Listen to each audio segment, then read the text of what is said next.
గాయకుడు సిద్ శ్రీరామ్ గాన మాధుర్యం పాటల మాధుర్యం ఎంత మంచిగా ఉంటుందనేది మన అందరికీ తెలిసిందే. అయితే ఇక మధ్యలో చూసుకుంటే సిద్ శ్రీరాము ఇక స్వరం అందిస్తే చాలు ఆ సైన్మా ఆ పాట సూపర్ హిట్ అయినట్టే లెక్క. ఇక ఇక ఎప్పుడు చూసినా కానీ సిద్ శ్రీరాము పాట సైన్మాల ఒక్కటైనా ఉండాలి ఖచ్చితంగా అనే విధంగా ఆయన ఎంటబడ్డరు. కానీ మధ్యలో ఏమైందో ఏవో కానీ ఈ మధ్యకాలంలో చూసుకుంటే సిద్ శ్రీరామ్కి వెళ్ళి పాటలు ఏవి వినబడతలేవు. ఇక ఆయన ఏ కొత్త పాటకి ఇట్లా వాడినట్లు అవపడతలేదు. మళ్ళీ దీనికి ఆసక్తికరమైన సమాధానం ఇచ్చిండంట మన సిద్ శ్రీరాము. అయితే వచ్చే నెల ఫిబ్రవరి 15 తారీఖున సిద్ శ్రీరాము ఇక పాటలు పాడబోతున్నాడంట. గది ఇట్లా కాన్సర్ట్ రూపంలో హైదరాబాద్ ఒక కార్యక్రమం నిర్వహించబోతున్నారంట. ఇక ఈ కార్యక్రమం వివరాలన్నీ చెప్పనీకనే ఆయన హైదరాబాద్ కు వచ్చిండంట.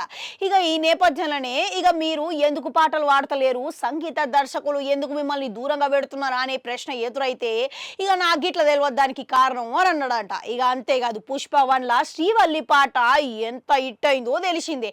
ఇక పుష్ప 2లా ఇక ఆయనను ఎందుకు పాడించలేకపోయిండు అనే సమాధానం దేవిశ్రీ ప్రసాదే చెప్పాలి అని అన్నాడంట. ఇక ఇప్పుడు సిద్ శ్రీరాము పాటలు మస్తుగా హిట్ అయినాయి కాబట్టి ఆయనకు ఒక మంచి డిమాండ్ ఉన్నది. ఇక ఆ డిమాండ్కు తోడు ఆయన రెమ్యునరేషన్ అంటే పారితోషికం ఇట్లా పెంచిండంట. ఇక ఆయన పారితోషికం పెంచడం వల్ల కొందరు ఆయనని పాటలు వాడించేందుకు ముందుకు వస్తలేరని టాకిన పడుతున్నది. కానీ సిద్ శ్రీరామ్ ఏమో అసలు సంగీత దర్శకులు ఇక నాకు అవకాశం ఇస్తే కదా నేను పాడేది అన్నట్లుగా సమాధానం అయితే చెప్పిండు.